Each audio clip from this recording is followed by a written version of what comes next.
Good evening po. Good evening po. Sa inyong lahat. Good evening po. Yung mga nasa likod, pwede po lumapit dito sa unahan.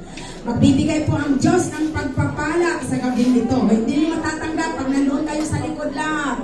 Amen? So, amen. So, we are blessed. And of course, we are very happy because tonight we have very important person. Amen? Are you ready? Nakilalanin nyo yung VIP natin for tonight. Parang hindi. Amen? Dapat may sigla. Amen. Una po, wow, ang ganda ng pangalan. I like it. Lisette Ocampo. Hi, welcome, Lisette. Welcome to CGPMI Mustafa. And of course, ang gwapo niyang kasama, si John Ocampo. Wow! It's a beautiful baby! Hi! Oh wow, I love. Amen? Handsome, ha? Of course! Kasi beautiful yung wife, handsome yung lalaki. Amen? Ay, sorry po. Lalaki pala. Anong pangalan mo, baby? Wala na siyang pangalan. Si Yuhan. Welcome, Yuhan. Sorry po, mahaba yung buhok. Kaya akala ko.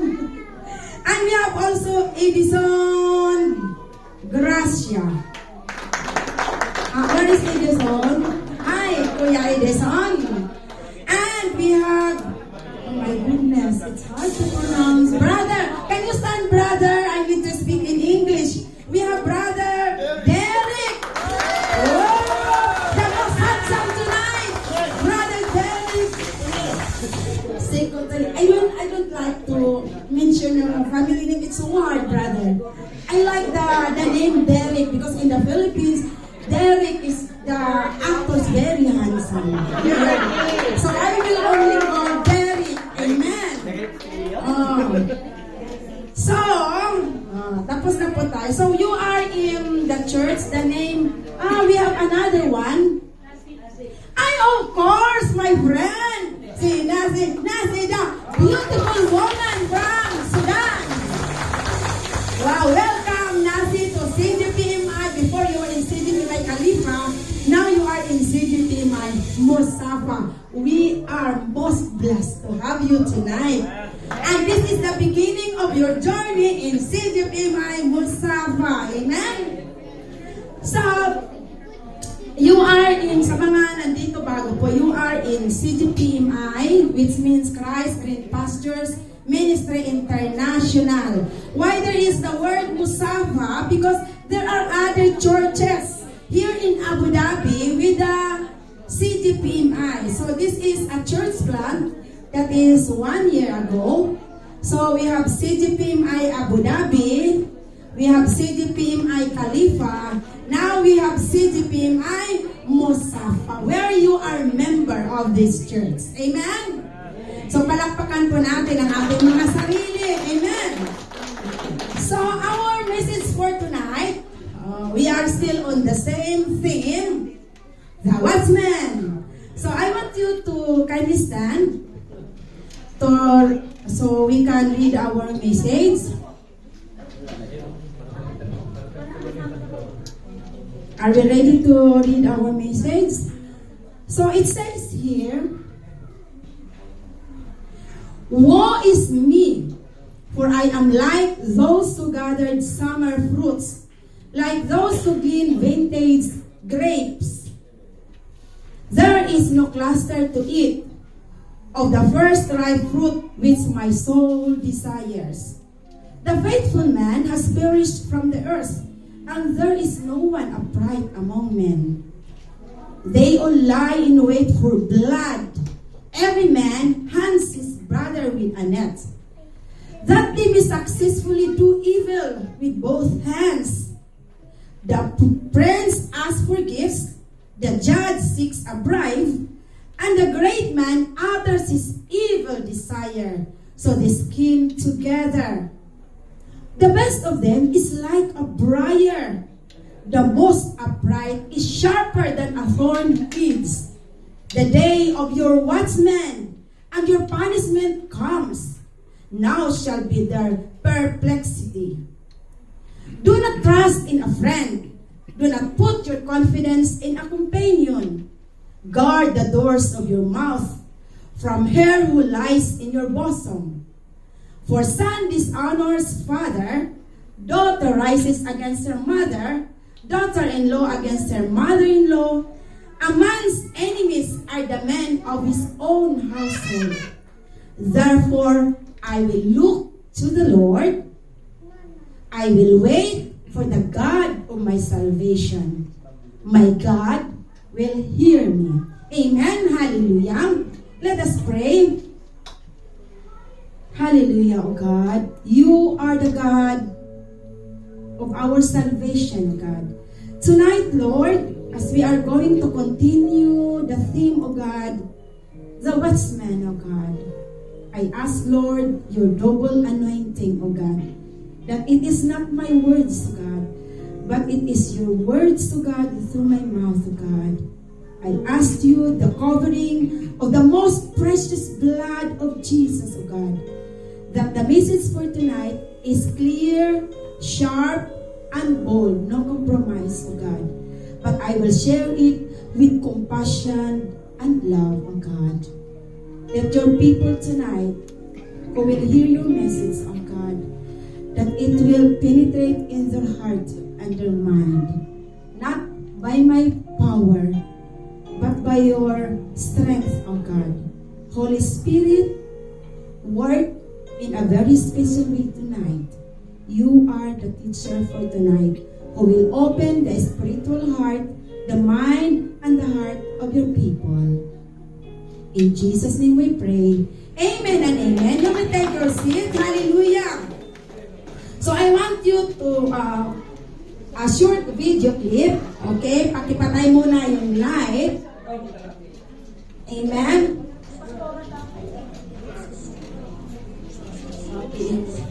Sounds po. This prophecy insists on worship. In the profound verses of Micah, we witness a stirring call for justice, mercy, and humility. This prophecy insists on a worship free from hypocrisy and full of genuine faith.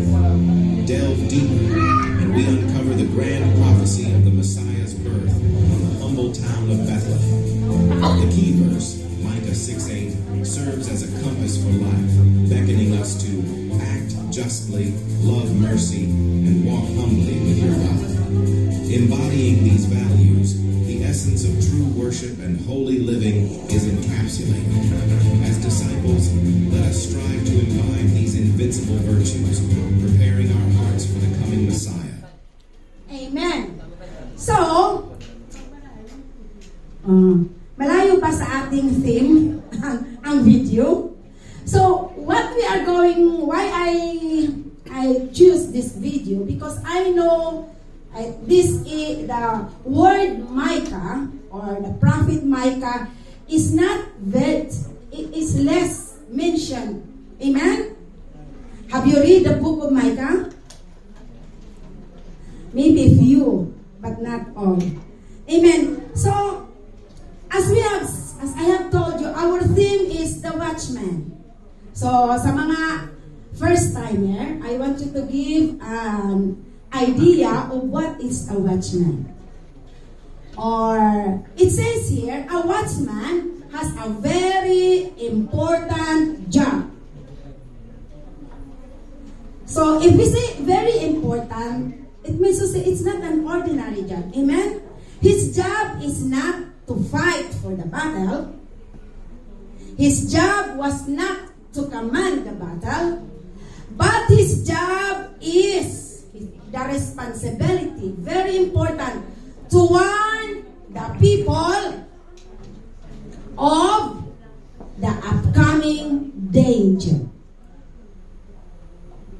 Because many people think that our life is so good, there is nothing wrong. So, who will tell us of what is going on in our lives? it according to what God wants in our lives. So, God has appointed watchmen over His people. Another name for this watchman, we call them gatekeepers. We call them intercessors. We call them heralds of wine. Oh, may nakikita ba kayo sa church na ito that you can call watchmen? I hope may nakita kayo. So, amen. Say amen. Because if there is no watchman in this church, oh my goodness, we are undone. A big problem. Amen. So, the watchman should be awake in spirit, position to watch. Hindi po para magmarites, ha? Do not think that the watchman are the marites in the church.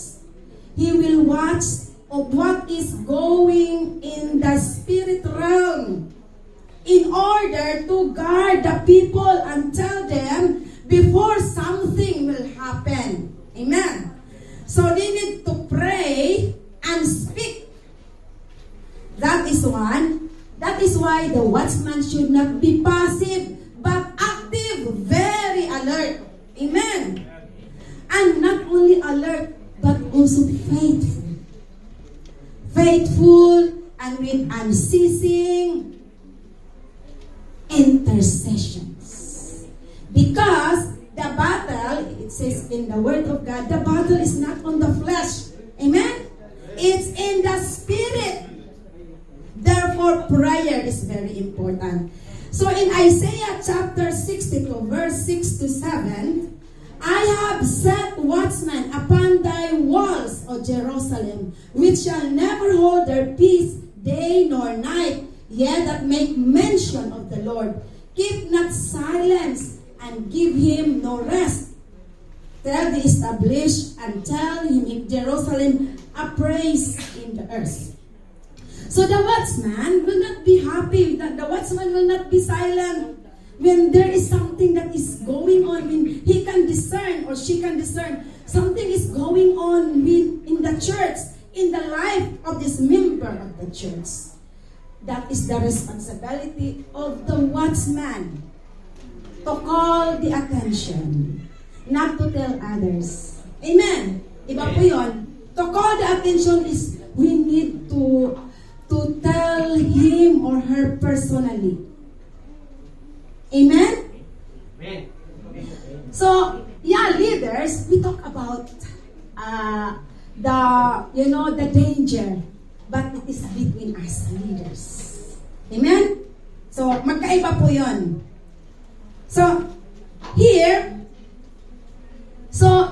now, today we are going to hear about a watchman that is less mentioned in the Bible. We know that a very common, very popular watchman is Isaiah, sino pa? Si Jeremiah, Daniel, who else? So, Ezekiel, yeah. But this watchman, you know, Jeremiah and Isaiah lived in the capital city of Jerusalem. But this watchman, who is the name Micah, lives outside of Jerusalem. And his place is a small town called Moriseth. So that is the name of his town. So Micah, you know, when you are outside, you know, like this, when you are outside of the place, you can see everything. Amen? When you are not inside. When you are outside, you can see what's going on. And this Micah, prophet Micah, is very critical because he see what's going on in Jerusalem, especially with the leaders in Jerusalem. Because in the heart of Micah, he talks about the injustice. When the leaders of Jerusalem, alam mo yung, there is what we call, they abuse their powers. So this is how Micah, sabi ni Micah in verse 4, the day of your watchman. Can you go to verse 4? The best of them is like a briar The most upright is sharper than a sword hits. The day of your watchman and your punishment comes. Now shall be their perplexity. It talks about the people that considered righteous. So, here, dito, sabi niya, one of the things that's so instructive about the message of Micah is that Micah tells us today how he feels.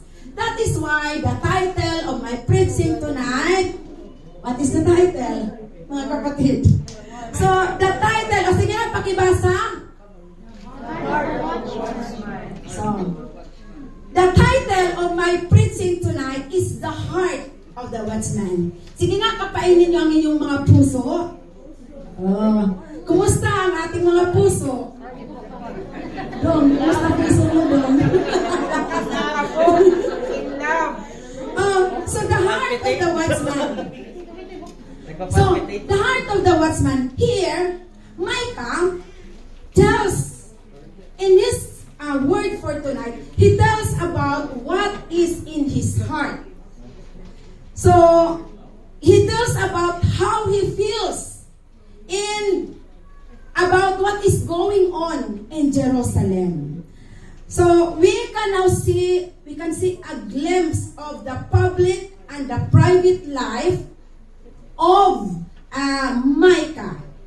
Sabi nga, we have contact with his private meditation, what is going on his heart, and what is going on his mind as he meditates in the word of the Lord. So, he declares what the day will be like. He tells us what his thoughts are about and what his emotions toward it. So, kung siguro dapat ginawa ko yung Tagalog, no?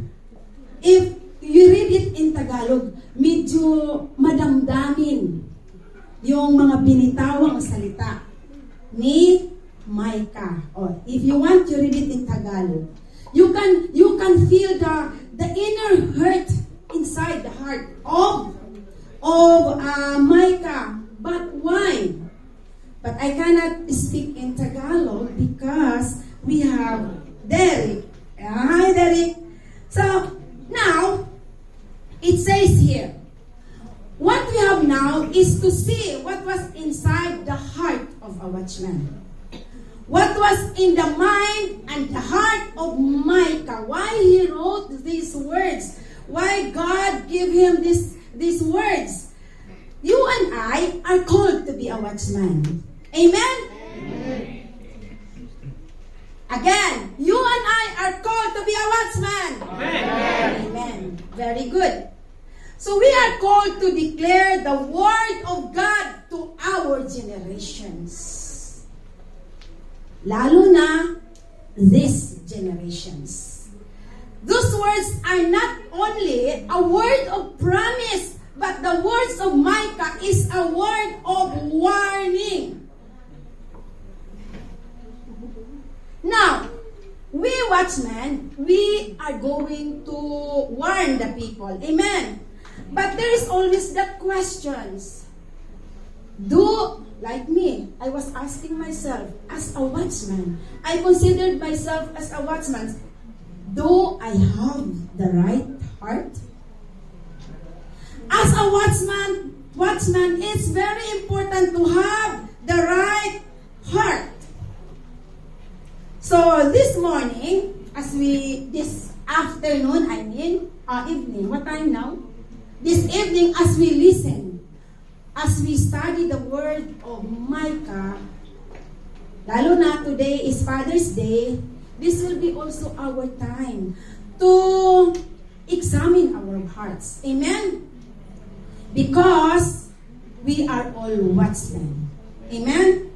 You have your family to watch. Amen? So, today, the Holy Spirit is telling this church to return to this call, to take our place on the walls and cry out to God. To cry out to God to see the evil that is going on in this world. Amen? So, we cry out to God for revival direction. We cry out to God for restoration. Restoration of relationship. Amen? So therefore, the heart of the watchman should rise again. Gumising ka, kapatid. You should rise. You are a watchman. So sabi nga, the rise of a watchman is to warn people.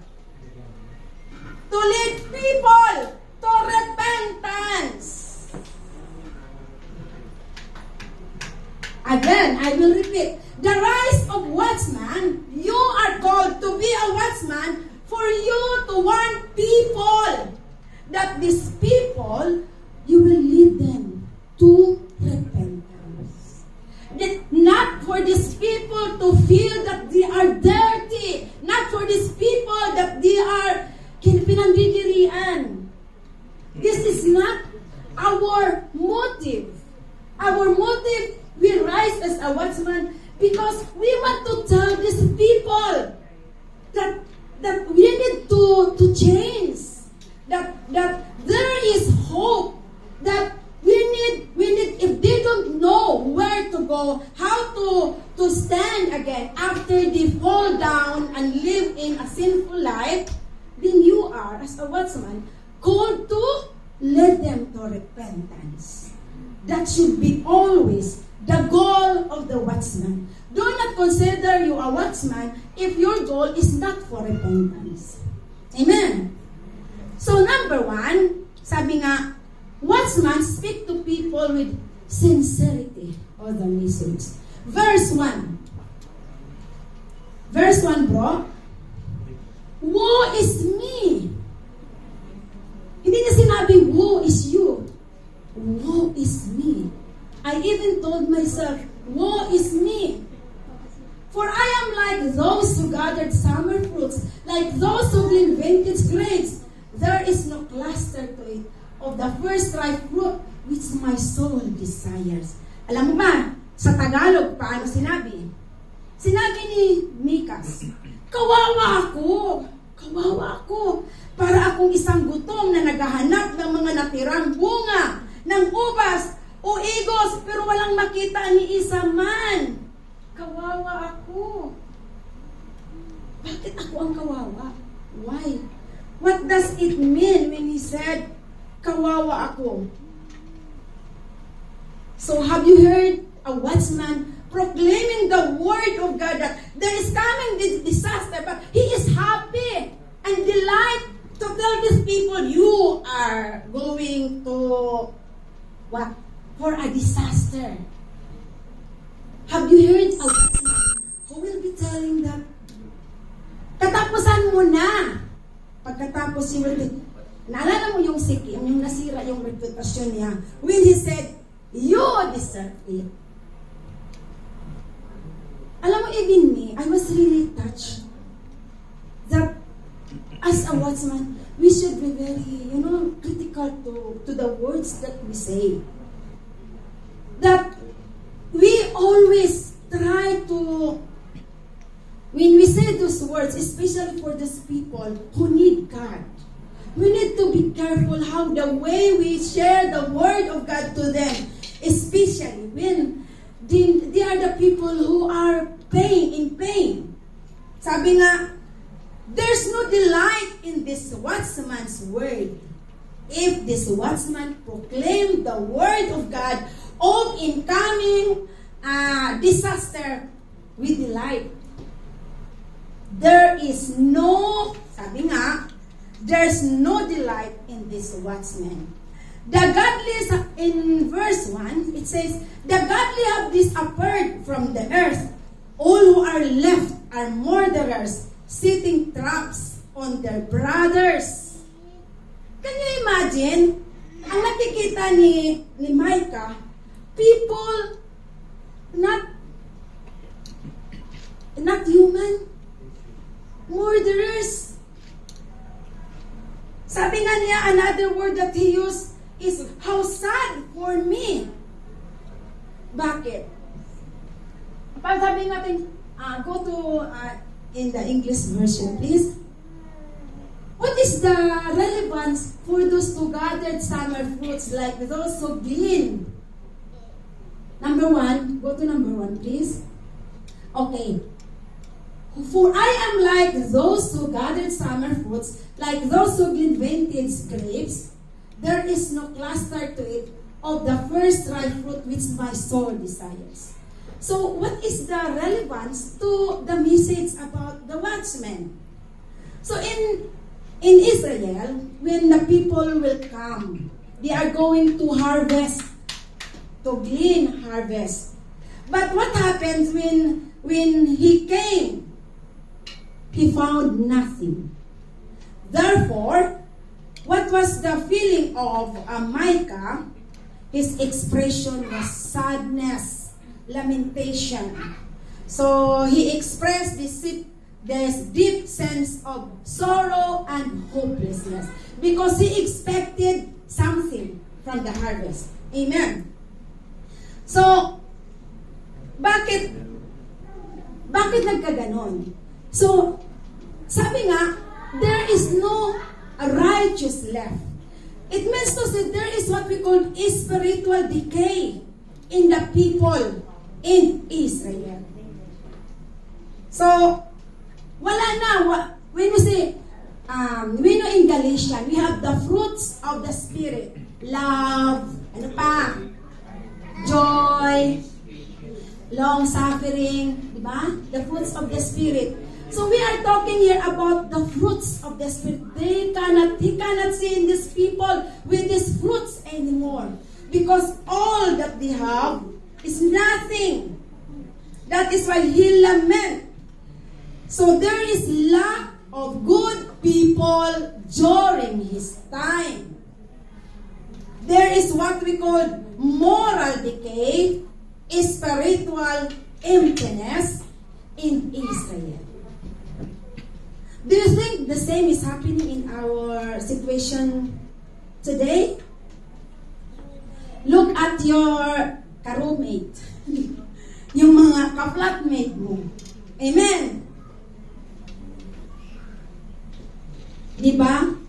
Ang dating, alam mo yung dating mga ways na we call it abomination in the eyes of the Lord. Now, yung pinagkakandaraka sa Tagalog. Diba? What is taboo before, now it becomes the trend. That's the reality. Amen? I don't need to tell you what is it about. You know that. Like, illicit affairs. Amen? Immorality. Adultery. So these are examples of moral decay and spiritual emptiness that is going on in Israel. So, he was disappointed. There is no love between people. The real love, we call it the agape love. What the love was this is always that love which is, we call it eros. Amen? See, my friend. Oh, my friend. Okay. Leviticus chapter 19, verse 9. Sabi nito, love your neighbor as yourself. When you reap the harvest of your land, you shall not reap your field right up to its edge. Neither shall you gather the gleanings after your harvest. And you shall not strip your vineyard bare. Neither shall gather the fallen grapes of your vineyard. You shall leave them for the poor and for the sojourner. I am the Lord your God. So ano po ang ibig sabihin nito? In the time of the Israelites, the people, when they are going to harvest, intentionally, they will leave some of the harvest. Why? In order for other people to glean, especially those strangers who have nothing to eat, so they can come and take those harvests na naiwan. So what does this verse about? It tells about the compassionate heart of God. It tells us about that God provides us everything, that we don't need to, sometimes, alam mo yung pagiging selfish natin, na instead of sharing, we want it for ourselves. We do not own those things. We need to share for others. In Deuteronomy chapter 24:19, it says, when you reap your harvest in your field, and forget a sheaf in the field, you shall not go back to get it. It shall be for the sojourner. Who are the sojourner? The strangers, the fatherless, and the widow, that the Lord your God may bless you in all the works of your hands. So God loves the fatherless, God loves the widow. So, na ang ibig sabihin, God is the God who gives us the blessing. Amen? So, even if we share our blessings to others, the more God will multiply our blessing. Amen? It should be the heart that we have. Hindi tayo para yung mga bata, akin ito, lahat akin. Amen? Sabi kapag kailangan mag-share. Kung mayroon kayo dyan, i-share ninyo. Pero kung wala tayong magagawa. Amen? So, sabi ni Elijah, woe to me. This is not a normal word. It is a word with pain. Bakit? Sabi niya, Elijah is not exempting himself, because what will happen in that community, he is affected, or he was affected. Instead of telling, woe to me, or he did not say, woe to you, when he declared the words of warning. He is not thinking that the warning is only for these people, but he showed that this warning is even warning for him. Why? Reputation is not permanent. Amen? Sometimes we are easily, we easily condemn other people when they commit sin, because we think we are clean and we are righteous. See what the words of Micah says. Woe to me. Meaning to say, we need to watch our heart. This should be the heart of a watchman. Sabi nga in NIV, ang sabi nito, what misery is mine. This is how the other words of translation. Another word of translation, it says, how sad for me. How miserable I am. So this is an expression of sorrow. Sabi niya, tapos ako, thank you bro. Ikaw, alam mo, gusto kong humingi ng tubig, pero hindi ko masabi. God talks to you. Real. Amen. See? Miss ko the Holy Spirit is with you. Thanks, God. Thanks you for your brother. So, woe to me. Said, I am done. Tapos ako, sabi ni na ibig sabihin, as a watchman, kapag hindi magbago ang mga taong ito, kapag hindi sila mag-repent, tapos patay ako, kasali. This is what the heart of Micah. So, sabi nga, is in Jeremiah chapter 9 verse 1, oh, that my head were waters, and my eyes a fountain of tears, that I might weep day and night for the slain of the daughter of my people. Here, the heart of the watchman. We are leaders who are called to be watchmen. You need to understand, you and I need to understand our role as a father, as a mother, as a sister.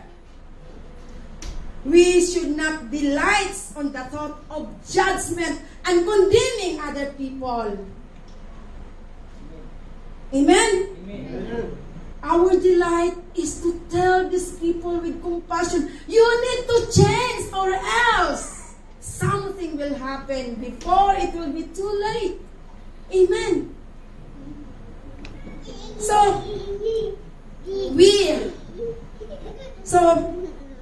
we tell these people because we care. Amen? Hindi, bahala ka sa buhay mo. Bahala ka.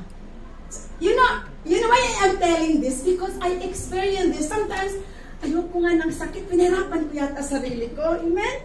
As leaders, when you stand as a leader, sometimes, oh my God, Lord, why I have done this? Why I need to, kung nanahimik na lang ako, wala sanang problema. Sometimes, because I have this sleepless night, I have this, but what can I do? I need to say the words. Halimbawa, ako, diretsuhan na, Kristiyano ka, tapos naninigarilyo ka, nagdidisko ka, nakita kita, sasabihin ko, ay, nagdidisko ka pala, ay, naninigarilyo ka pala.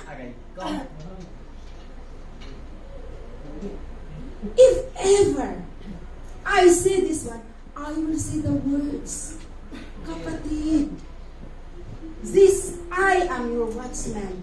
Your blood is in my hands. Yung boyfriend mo na may asawa, kalimutan mo na bago pa matapos ang araw na ito. Say, my friend,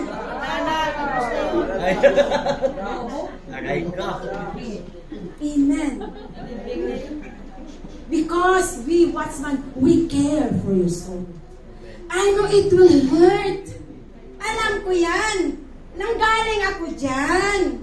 I know how it feels, mga kapatid. But the feeling when you live a life that is holy in the eyes of God is more than anything in this world. So, as a watchman, we care for your soul, mga kapatid. So, we are a faithful watchman. That is why we desire, we want you to repent of your sins. Kahit magalit pa kayo, mahal namin kayo. Lalo yung mga ka-cell group ko, mahal ko kayo. But I don't love the sin that you are living in your life. Bato-bato sa langit, ang tamaan maging masaya. Bakit? May warning. Amen. So, kapag yung kapatid mo, you know that what he is doing is not right, kalabitin mo. Huwag mong ipayak. Ay, kapatid, hindi rin tama. Ito yung tama. Hindi mo kaya, tutulungan kita. Umiyak ka sa aking balikan. Amen. So, we should have the heart for the sinners to help them find hope in their horrible situation. You are not to judge, but to encourage them to find new life in Christ. That they should have relationship with Christ. Because sabi ni Jesus, if you confess your sin, He is faithful and just to forgive you. Amen? Watchman cares for those who listen. Mga kapatid, I try to say the word in a very gentle way. But I need to tell you the truth. Amen. Na yung bisyo mo, kalimutan mo na. Amen. Our calling is to help you renew your relationship with Jesus. Because we have that yearning, we have that longing that you will come back to God, that you will feel the beauty and the presence of God when you live a life that is worthy in the eyes of the Lord. Napakaganda po ng buhay na namumuhay ka ng tama. Alam mo, totoo yung kanta, umulan at bumagyo man, ayos lang when you are in the presence of the Lord. Amen. Next, the rise of the watchman is to warn and lead people to identify the disappointments. Yes, kailangan sabihin ng watchman na what are the disappointments? Ano yung mga kasalanan pinagagawa ninyo? Number 1. So ano ba yung mga kasalanan? Verse 2. The faithful man has perished from the earth, and there is no one upright among men. They all lie in the wait for blood. Every man hunts his brother with a net. Ano ang ibig sabihin? Wala ka nang pakialam kung kapatid mo. Basta ang iniisip mo always yung emotion. Yung what is good for you. I don't care if he will feel the pain. You become selfish. You only think of what you want. Amen? I don't care kung masaktan. I don't care if he will feel the pain. I don't care. All I want is my heart, myself. So, you are murdering your brother. When you talk at the back of your brother and sister, telling them lies, what are you doing? You hands your brother with a net, like blood. You are killing your brother. Amen. Number 3, verse 3, that they may successfully do evil with both hands. The prince asks for gifts. The judge seeks a bribe, and the great man utters this evil desire. So they scheme together. Ano pinag-usapan dito? Corruption of society. That there is a spiritual decay in a society. We can see it now. Why the Philippines is not at peace?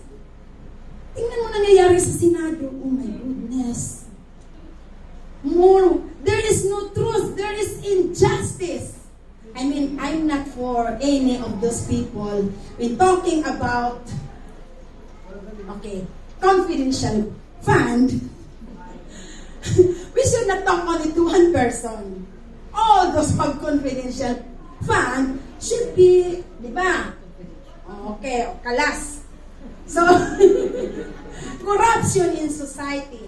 So we can hear Micah recognize the subtle ways of sin that creep into the lives and lives of others. Wickedness of the leaders. Dito, ang mga leaders, supposed to be the leaders are people whom we can come and we can ask for help. Pero anong ginawa? They are the one, especially when we go to ask for something sa hospital. Di ba sa Pilipinas? Wala na yung PhilHealth. So, you cannot have what you want if there is no bribe. Sabi nga, hindi na uso what you know. Ang uso ngayon, whom you know. Isn't it? When you go for something, to ask for something, it's not about what you know. Halimbawa, if you go for a job in the Philippines, it's not about what you know. It's about whom you know. There is no justice. Amen? The powerful dictate what they desire. There is what we call bribes. Akala ko, I was thinking that the red tape is only during our time, our generation. Even during the time of Micah, there is already what we call the red tape. Amen? O, cash muna. Hindi ka makakalabas sa ibang bansa kung walang pera. Amen. So, there is depravity. In verse 4, ito. The best of them is like a briar. The most upright is sharper than a thorn hedge. What does it mean? That even the best man, the person whom you think is righteous, cannot be trusted anymore. Ano bang maganda? What is good in the thorns? Nothing. Amen? Instead of these best people or good people to help us, they are the one who give us pain. So, then God said, there is a coming punishment and judgment. So, kailangan,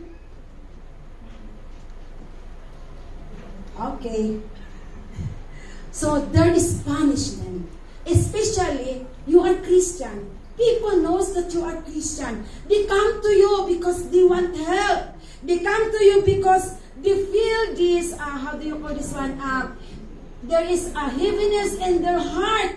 They want you to listen to them. What have you done after you betrayed them? How? Instead that you are there to advise them, anong ginawa mo? What do you think will give pain to someone who comes to you for advice because there is a heaviness in your heart. Diba? You are there to have compassion. You are there to pray for them.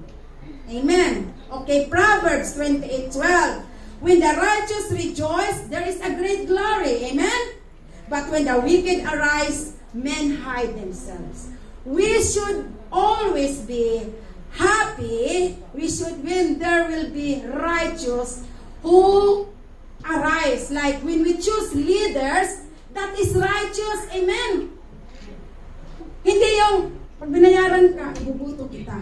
Not like that. Amen? So, when in Proverbs 29, when the righteous are in authority, the people rejoice. That is why we really choose the right leaders. Amen? Amen. Hindi yung mga drug addict. Sorry po. But when a wicked man rules, the people groan. Amen? I remember this word na ano daw, kaya anong tawag? I cannot say that in the word. I forgot how to say that in Tagalog. Okay, I'll continue. Sabi, we need to pray for our leaders for their salvation. Why? Because, not only because them to be saved, because when our leaders are Christian, we expect there is peace. Amen? Less yung chaos. Amen? Kaya nga in 1 Timothy 2:1, pray for all men. Therefore, I exhort first of all you that supplications, prayers, intercession. Bro, 1 Timothy chapter 2 verse 1. And giving of thanks to be made for all men. Ang ibig sabihin, for all men, we need to pray for one another. Are you praying for the leaders of your country? Are you praying for the leaders of their country? Are you praying for your pastors? Amen. Are you praying for your musicians? Amen. Your cell group leaders? Amen. We need to pray for one another. Paul asked for prayer so that there should be a peaceful life. As watchmen, you and I should kneel down to God and pray for our leaders because the battle is not on the flesh, but it is on the spirit. We need to fight the battle because we are already victorious. Jesus Christ died on the cross so that we will have life to the full. We are supposed to live a life that is alam mo yung there is fulfillment and contentment. Amen? That is why we need to pray for one another. So we need to pray. We should live a godly life with peace. So in quietness, we always seek for peace and love. Amen? We are not citizens of this world. We are citizens in the heaven. Who wants to stay here forever? Ayoko talaga. Stop over ko lang ang lugar na ito. My citizenship is in heaven. Amen. So, our focus of our battle is for eternity glory. Amen. Do not just think only of the wealth that you can have in this world. Think of the wealth that you will be in heaven. That you will, sure na ba? Sure ka na pupunta ka sa langit. Yun Amen. Po ang importante. Amen? Amen. Sa langit, nandoon lahat. Amen? Amen. So, this is what we need. Yes, sometimes we suffer here on earth. But always remember, you are not alone. God is with us. There will be problem about family relationship. Ganun nagkakatindi ang ginagawa ng kaaway sa atin. Discord in the family. Next verse, bro. Sabi nga, bear with each other and forgive one another. If any of you has a grievance against someone, forgive as the Lord forgive you. And overall, these virtues in love which binds them all together in perfect unity. Kapag may nakikita kang ikagagalit mo, ipikit mo ang iyong mga mata. Amen? Amen. Para hindi mo na makita. Amen? That is guarding your heart. Si brother naka-smile. Amen.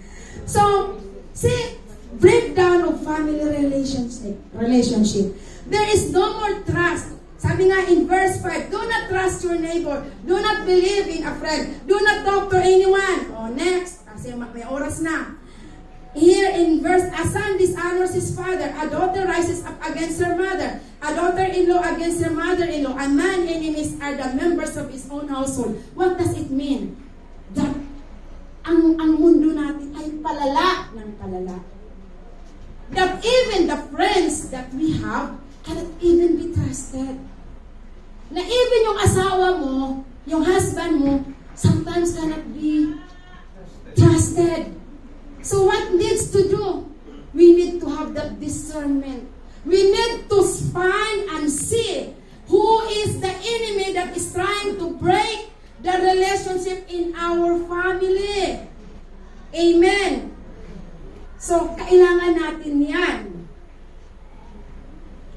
That as a watchman, we should be fully aware that we can trust God in everything. Whatever distortion, whatever mga battles we have a God who promised us that He is faithful and just. So number 3, because it's already time, watchmen warn and lead people to repentance when they speak with expectation, with the hope of salvation. The last verse, sabi nito, Therefore, I will look to the Lord. I will wait for the God of my salvation. My God will hear me. Whatever situation you are now, if you think you cannot come out of that desperate situation, hold on this verse. Therefore, I will look to the Lord. I will wait for the God of my salvation. There is hope, kapatid. There is hope in Jesus. Amen. If you receive Jesus tonight as your Lord and personal Savior, you have hope, kapatid. Amen. You can rise up. If you are a father, you can rise up and make your family right. If it is on the bridge of failing. If you are a mother, there is a word of encouragement. God offers hope and guidance. All we need is to repent so that everything will come back to the original plan of the Lord. Amen? Amen. Back to the basic, the relationship between God, husband, wife, and children. How will it happen if we come back to God in what? In repentance. This is the message of Micah. So yes, there are challenges in our calling, facing oppositions and criticism for speaking the truth. But do not be discouraged. Don't have fear. Dealing with the difficult reality of sin and potential for judgment, do not be afraid. Because there is always rewards of speaking the truth.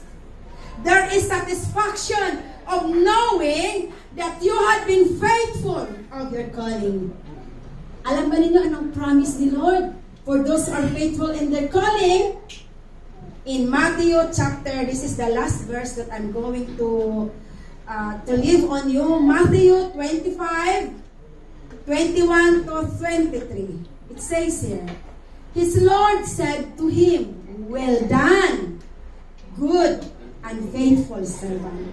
You are faithful over few things. I will make you ruler over many things. Enter into the joy of the Lord. His Lord said to him, Well done. Do you want the word well done? Diba? Sabi ni Micah, I am undone. Woe to me. But God is telling you tonight, well done, good and faithful servant. To God be the glory. Amen.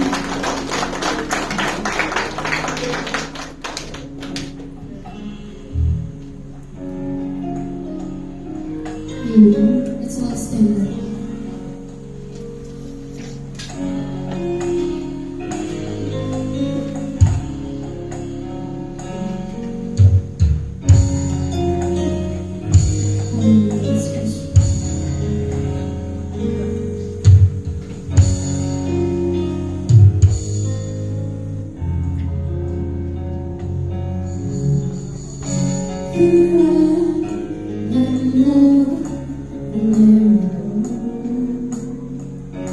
Ready for you to come.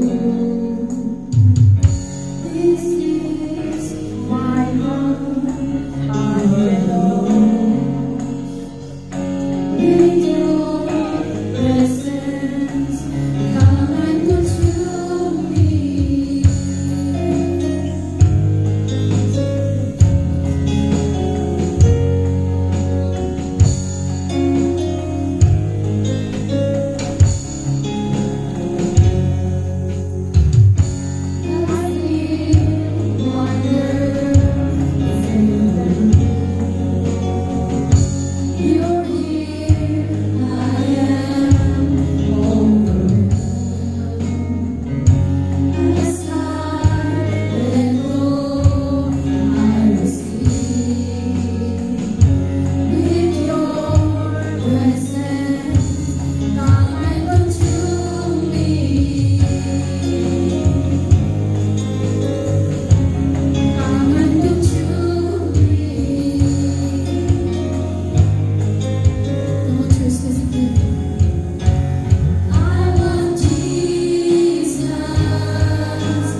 Thank you, Jesus. Hallelujah.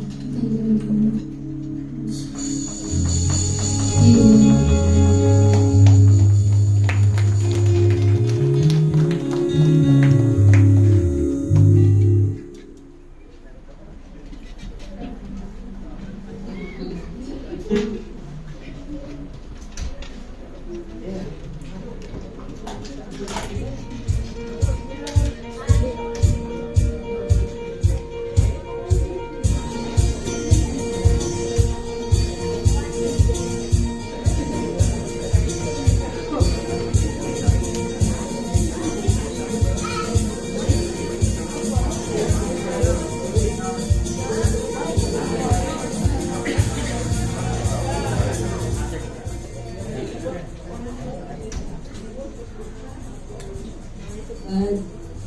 Good evening po sa lahat. Today I have the honor of sharing a few words about tithes and offering. Our Bible verse for tonight is Deuteronomy chapter 27 verse 6 to 8. Build the altar of the Lord your God with filled stones and offer burnt offerings on it to the Lord your God.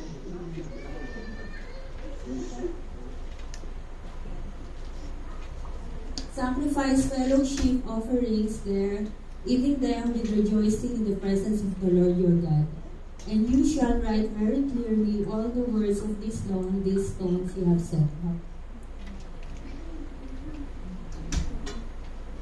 So the title is Building the Altar in Our Hearts. In the Old Testament, people built altars and gave animal sacrifices to dedicate themselves to the Lord.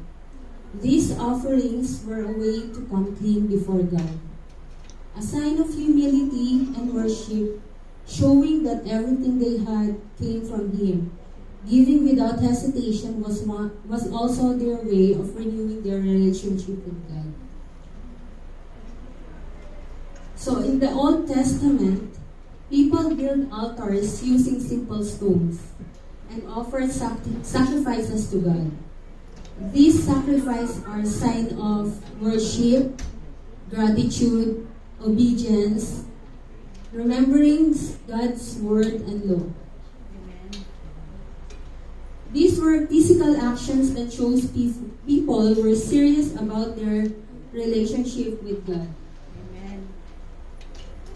Maraming mga Bible characters ang gumawa ng altars para sa Diyos, tulad ni Noah. Pagkatapos siyang mailigtas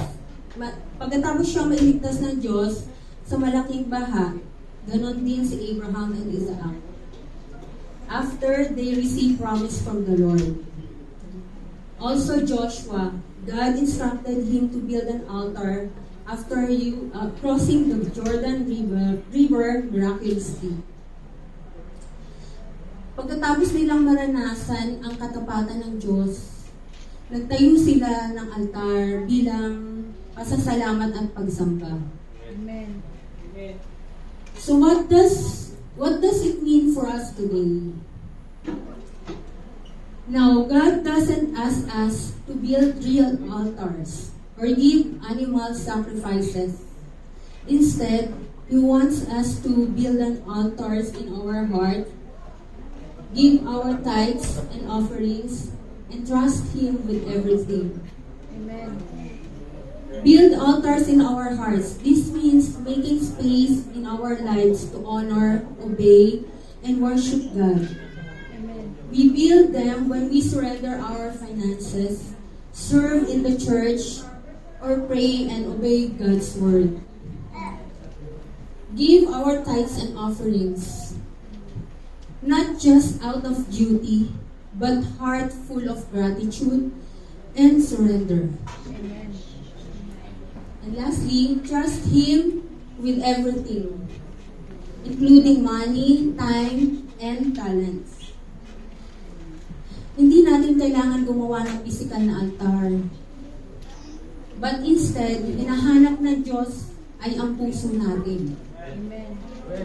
Ibig sabihin, hindi po pera ang tinitignan ng Diyos, kundi kung paano tayo nagbibigay.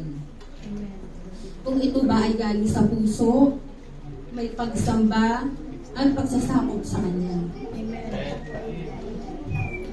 Ang puso natin ay altar kapag tayo ay handang magpasakop, magtiwala, alalahanin ang kabutihan ng Diyos sa buhay natin. Amen. God provide us with all our needs. Ang Diyos ang nagbigay ng lahat ng pangangailangan natin.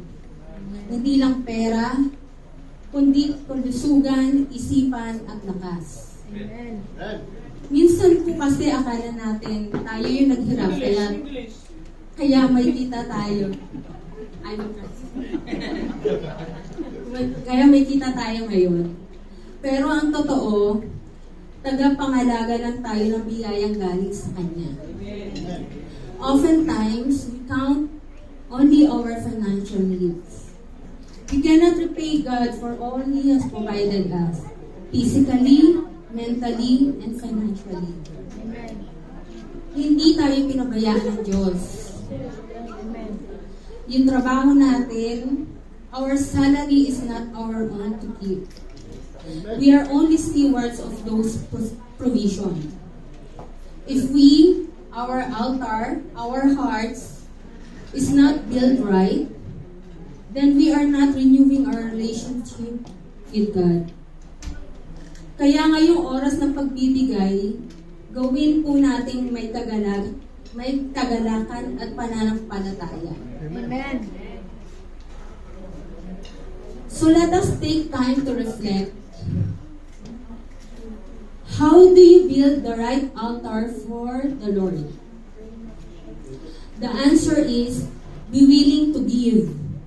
Freely, joyfully, and without hesitation. Amen.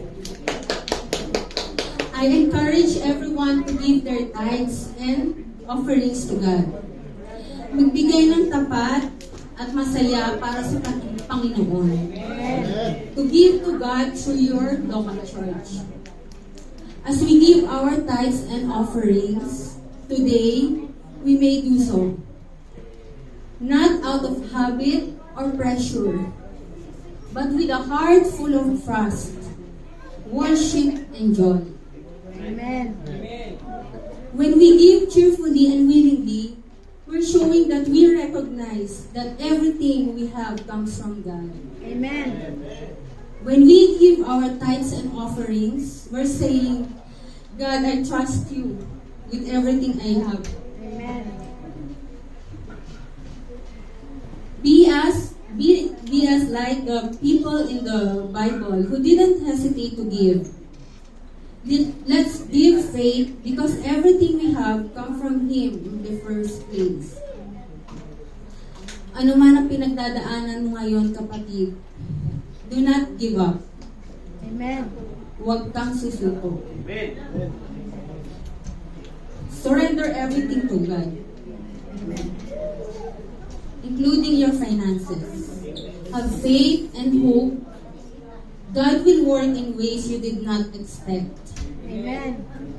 Kaya magtiwala ka, kapatid. Kikilos ang Diyos para sa paraang hindi mo inaasahan. Amen. So are we ready to give? Amen. To God be the glory. Let's all stand and give for the Lord.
Heavenly Father, I come before you with great hearts.